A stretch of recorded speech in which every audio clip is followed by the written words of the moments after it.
Good morning or Good morning. afternoon, depending on where you are. John, where in the world are you? I am here in Austin, Texas, where South by Southwest Music Festival is occurring Oh, live. you're so hip. Well, I'm I am here in Phoenix, Arizona, at the Casa de Fremling Festival here. magnificent. You got lots of party animals in the house, I I know. do, I do. So, what is it that we are doing here right now? We are doing it right Fucking now. now. Okay, so I heard you're going to be kicking us off with a topic today. What's on your mind? I was, and the topic that I ran by you, we can still head on, but I'm going to throw out a wild card and completely Ooh, change topics right now. let's do it. I feel the excitement in it. And I'd like to start with three quotes from Abraham. Your only goal is to find objects of attention that let your cork rise. The entire universe is set up to produce wanting within you. Wanting is a good thing. Write that down in big letters. Wanting is a very good thing. Okay. Third quote: the reasons for desires, goals, for finding those decisions or points of focus is because they are life giving things of the universe. Without objects of attention or objects of desire, life force does not come through any of us. Mm. So I was excited to jump off from this point of desire only because I've been focusing more on my meditations lately, being in a state of simply allowing and observing. And I notice the amount of energy I have during the day just going lower and lower. And I was expecting, or perhaps curious, to see if there was going to be some sort of rebound effect with this constant shifting focus off of everything. I think I'm recognizing, because of these quotes from Abraham, desire is literally a good thing, she says, and it is a life giving force. And it's therefore that balance of recognizing the fun and exhilaration in the Mm-hmm. desire and then balancing that with the letting go of not needing the desire to Mm-hmm. physically manifest. And as Abraham always says, not freaking out that you're not getting what you want or what you desire in this moment. It's going to Mm-hmm. come. Just don't freak out that it's not here right now.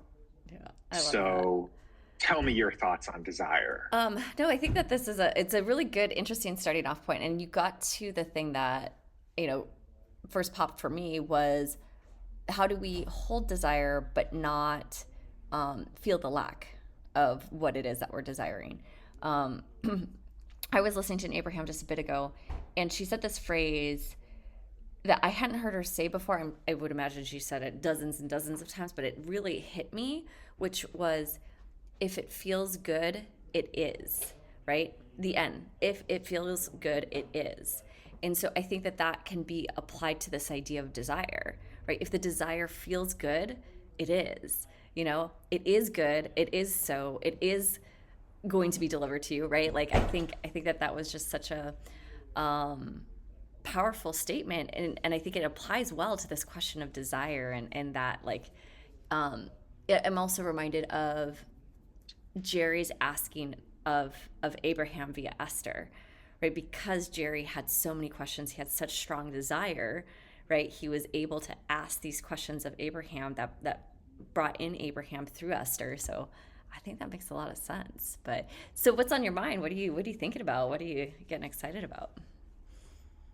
In terms of specific desires, Yeah, or what's spawning this idea? Actually, let me change the question. yeah, In your kickoff around this, you talked about this idea of your energy waning throughout the day. Say a little bit more about that. Is it your physical energy? Is it your ability to focus energy? What did you mean by that? I would call it physical energy. When this kind of experiment I've been playing with is when specific desires arise in the moment, I was shifting more to the step three, the allowing, the defocusing, the just being in the moment with no thought. And I find without an embracing of that life force of desire, of wanting to move, of wanting to play in the world, overall, like physical energy and mental energy just Mm-hmm. seems to depreciate. But when I find objects of attention, like I'm looking at a new EV SUV, like an electric vehicle. I'm looking at some new real estate, looking at a possible business opportunity. When I look at those things, I feel more alive. And the more I look at them, the more energy I feel surging through me. So the other topic I know we were going to discuss, which actually ties perfectly into it. Whew, and just like last episode, I'm getting a little fire truck coming by. He might come into the scene in a minute. But as my reflection to myself of that life-giving energy being immediate.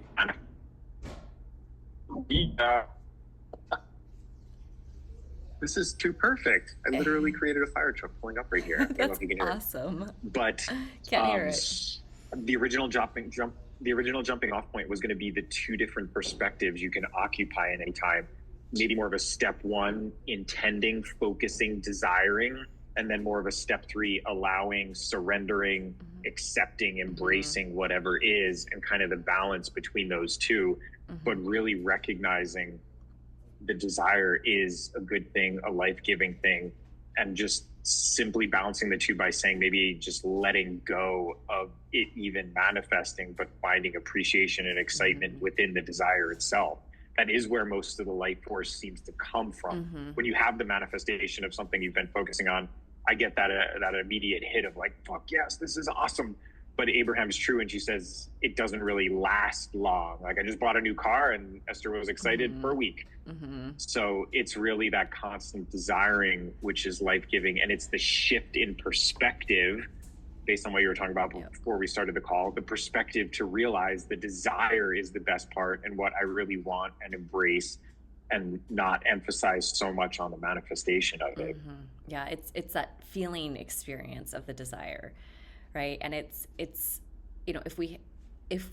I'm standing in a moment of desire because I don't feel good about a thing or a situation or an outcome or whatever, where I get to play is in that feeling moment right then and there, right? So moment A happens, I want B, right? And B can only happen if I, shift my focus and adjust to that next best feeling thought that gets me step by step closer to B, right? And I think that's where like the magic and the art of allowing comes in, right? Like I think that they were Abraham was very intentional with that word, the art, right? Because so quickly we can spiritually bypass ourselves and try to go to the end game of what we, logically or theoretically know we're supposed to say or believe, but the reality is we're still back here at point A.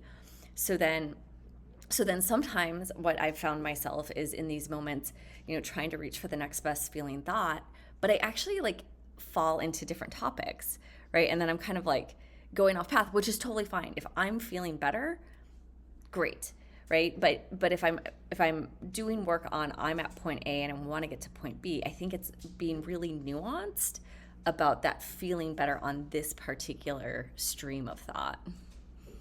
Ooh, I love that you're mentioning that. I was just reading a Neville Goddard book last week, and he was talking about and using that exact same phrase, streams of consciousness. And he was using it in the context of developing your very specific and intentional focus on one topic.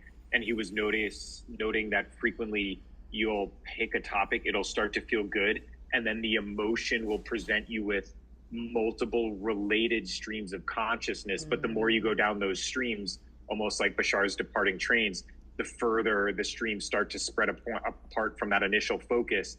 And he's like, before you know it, you're completely on a different topic in a different world. The emotion would be the common thread. And it's interesting to have different perspectives from different teachers, because Abraham, I could hear her saying, well, all you really want is the emotion. So you've accomplished it. Go down any stream, any path that feels good, and you've done it. Neville Goddard is more very intentional creation, picking the point you want to experience and then experiencing it with no diversion from that. And I could see if Earth is a game of unlimited games, they're both valid games to be played. Absolutely. And I think one can be deployed more easily at certain points than the other. So I think it's maybe a little bit of circumstantial. What's going on? What is that moment? What is your point A right now, and what is your point B? If point A is truly an discomfort moment, right? If it's truly a negative emotion, right? That hey, anything to get me feeling better approach might be best. But if point A is something that is inspiring excitement and an inspiring desire, and maybe sure you feel a little bit of that lack of it, but you can keep that positive momentum going, then maybe the Neville Goddard approach of it is more accurate because it's going to get us to that point B more quickly. So Beautifully said. I recognize the difference between running towards something and running away from something. yeah. And I match what's commonly called inspiration as the running towards, I want that. And you really have no conception of what the opposite is. Like a jetpack, I want to fly that. I don't know what the opposite is, not having it, I guess.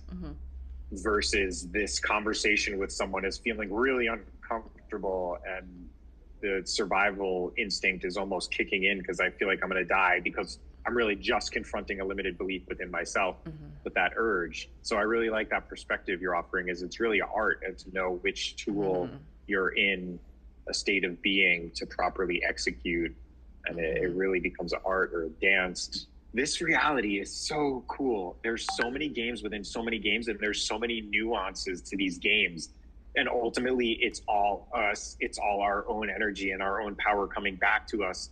Within that, there's so many nuances. Every time I think I have it boiled down to one kernel, and I guess maybe it could be what you put out is what you get back. But like within that, it's infinitely complex. Yeah. There is no kernel. There is no kernel. There's no room. There's no spoon. Hell That's yes. awesome. So I guess if somebody's listening to this conversation, what's something that they could walk away with, right? What's a practice? What's a tool that would be helpful? I would love to reaffirm for myself, because I'm really just projecting onto everyone what I'm excited to reaffirm for myself. And that is the core concept that desire is a good thing, and to hold the perspective that desire is always a good thing. If I'm not getting what I think I want or desire in this moment, chill out. It's okay. But not attempting to give away all desires. That paradox that many Eastern philosophies present. If you're desiring to give up all desires, you're still holding a desire of giving up desires. This idea that it's built into the structure of our reality. Desiring is what drives momentum and movement. Without any desire at all, you just kind of sit, probably from the perspective of maybe the one, the all that is, but even above all that is, the one that doesn't know itself. It has no experiential engagement with itself. It's just static. And that's a fine perspective. It's probably a non-physical perspective. And we all chose to have a physical experience for the joy of engaging and having experiences. Therefore, if we're already in this game and we've chosen it, I was seeing the perspective, might as well fucking hit the gas and play it. And you? I think there's a couple things that can happen that people could play with or experiment with. One, it is that idea of if I'm in moment A, point A, even if it's just a quick thought about something, and it's a thought of I'm at point A, I want point B, looking for that next best feeling thought that gets me on the track to point B, and being intentional for me, right? Like I like to play with these things, and I like to practice these things, and be intentional about staying within the confines of that topic, right? And not necessarily spiritually bypassing myself to something else, right? Like I get benefit when I do sit at point A and truly look for the next best feeling thought in that stream of consciousness. And I think even as I listen to my own words in this, right, I still feel some effort in it, right, as I look for it, right, versus relaxing into it, right. um, playing with different thoughts and seeing which of those thoughts might bring relief of that moment of point A, so that I can turn in the stream of consciousness and flow with it more easily. Um, so I think that that's the kind of first biggest thing for me. I think in those other moments where, hey, point A is shitty, I don't want to be in point A, right? And the playing instead the turning the other cheek, call it the distraction game. Um, I do think that there's a lot of parallel topics, a lot of evidence that I can look for and reach to in my 3D reality that might be parallel to point A, but shows me like, hey, I've already made it to point B. So I think that that's another practice that I like, is looking for evidence in my reality of a parallel idea where, hey, I've already made it to point B. Point B is here. I have point B. I experienced point B. So, yeah. Heck yes. If I can take us down a slightly diversional thought pathway, yes, please, but directly relevant and going to tie back in, the idea of purity of desire. And I don't use purity in the sense of right or wrong, good or bad. I use it in the sense of whether it's stemming from inspiration or stemming from urge to correct. And I can give a great example. Yesterday, I was thinking about a conversation I had with someone where they were talking about their past, and what they did in their past was triggering awful feelings within me. So it seemed like I was launching a rocket of desire to spend time or be friends with someone who had a different past, because this person's past was triggering negative emotions in me. I had this awesome moment and wave of clarity where I saw the limiting belief that was giving rise to that preference. And I was able to decide my higher desire is to shed this limiting belief, which can't be true and is actually just going to keep re-triggering me over and over again in life every time someone who is my friend or someone who I'm getting along with or just someone in general is talking about their past, and it doesn't feel good. And the belief was broad, and it's basically the recognition that everything is here and now, and anytime I'm using the past to invalidate the present, it can't ever possibly feel good, because the ultimate truth is everything is here and now. There is no past. So it was my inner being, my emotional guidance system activating to show me your perspective is off. And then I was recognizing, if that off perspective is the platform from which I'm launching a rocket of desire, it's not really pure. And not to say that it's right or wrong. I see that as one game within this game. The more fun and pure game might be to only launch rockets of desires from things that look at and go, hell yeah, rather than the know what you don't want, know what you do want, urge to correct platform. Yes. Love to hear your perspective on that. No, I think purity of desire could be a triggering word for some people, even hearing that word purity, but I get the essence of it, and it makes a ton of sense, right? Are we desiring something from a place of truth, or are we desiring something from a place of ultimately fear, right? That's what all non-truth is fear. And so, a desire might feel good, it might be exciting, but is it coming from true, pure inspiration? This thing is fun, it's exciting, it feels good, therefore is good.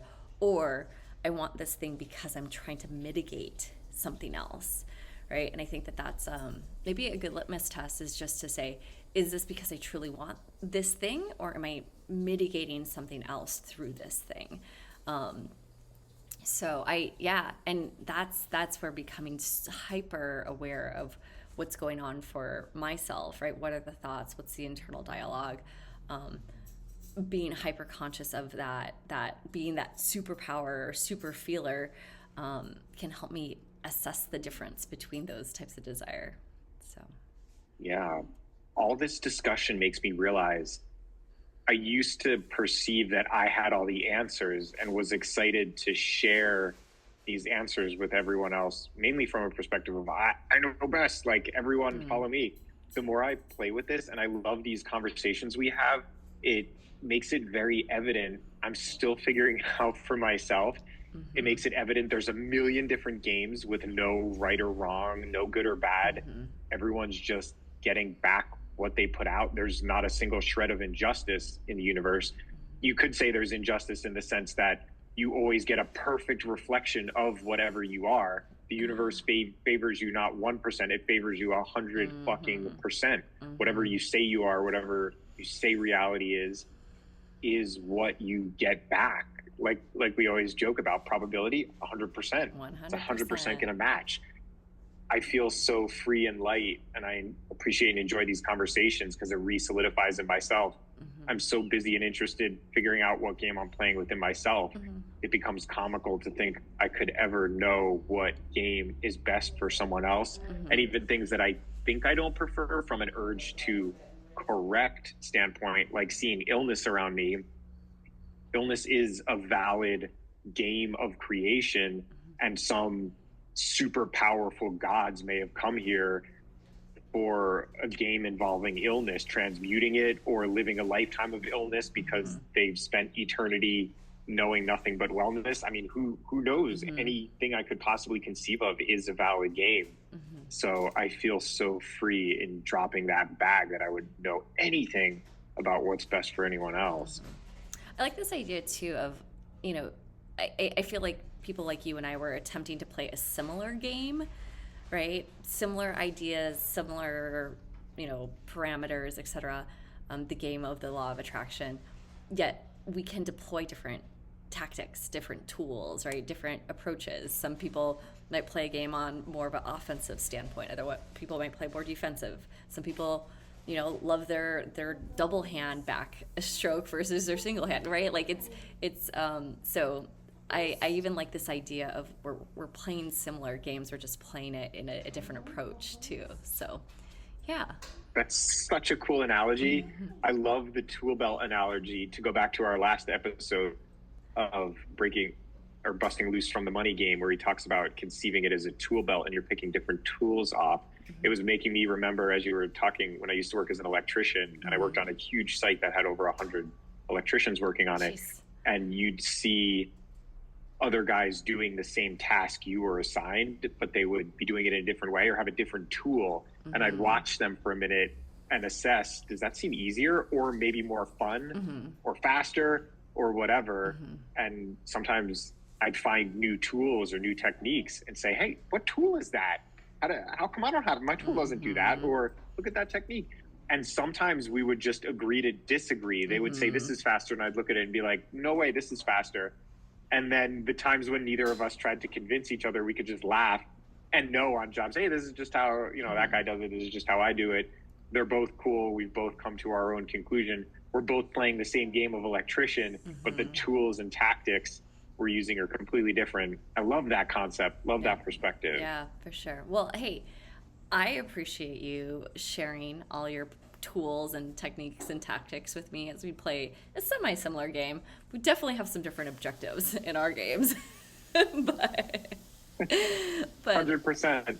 But I keep seeing, sorry, go on. I was gonna say, I appreciate swapping tools and tricks with you. Oh yes. As I keep seeing in my manifested physical reality experiences, this subject matter within the law of attraction seems completely irrelevant. The vibration indicated by emotion is what seems to match so perfectly. Someone left me a voicemail yesterday and they were describing a circumstance, and all of a sudden I was like, oh my God, I could swap out the subject. For them, it was like physical form. For me, it was money. But every time they said like body, if I put money in, I was like, oh my God, it's exactly my statement. It's just a completely different topic. And I was really seeing how law of attraction is working. That's so awesome. I love that. Oh, you feel it? Yeah. I love, we're playing with different subjects undoubtedly, but the vibe and the game is really like the same board. And it that almost aligns directly to that Bashar quote I shared, which it was about telepathy, right? And the fact that like you're not actually reading somebody else's mind, you're reading your own mind, but you just happen to be on the same wavelength, and so similar vibration, sure, different content, but the vibe is identical. So cool. Thanks for reading your mind, which is similar to what's on my mind. Thanks for reading your mind, which is similar to what's on my mind. Very cool. Okay, well, I'm feeling pretty satisfied. How are you feeling? Fuck yes. Okay, so for now, we are complete. Are we complete right Fucking. now? No, right fucking now. Right fucking now. Okay, bye. I love you. Peace.